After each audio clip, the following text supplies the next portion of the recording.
মনোযোগ দিতে আমি একটু টেস্ট করি আপনাদের মনোযোগ আছে কিনা, ঠিক আছে? জবাব দেন দেখি। 5+3 কত?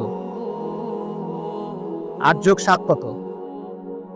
25+22 কত? 25+27 কত? 63 × 152 কত?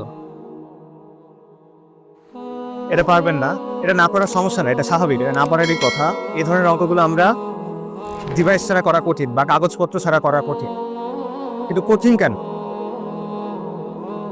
কেন কঠিন? কেন আগের 3টা অঙ্ক আমরা খুব ইজিলি মনে মনে করতে পারি আর পরের অঙ্কটা আমরা করতে পারি না?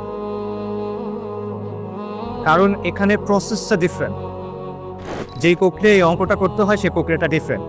আমাদের ব্রেইন এত বড় হিসাব একসাথে করতে পারে না, আমরা এটা ভাগ ভাগ করে করতে হয়।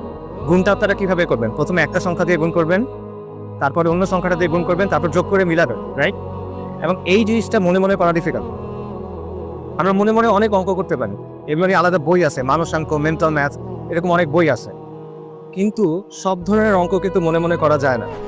যেমন মনে করেন সরল অঙ্ক মনে মনে করা সম্ভব, ত্রিকোণমিতি, ক্যালকুলাস, এগুলো মনে মনে করা সম্ভব না।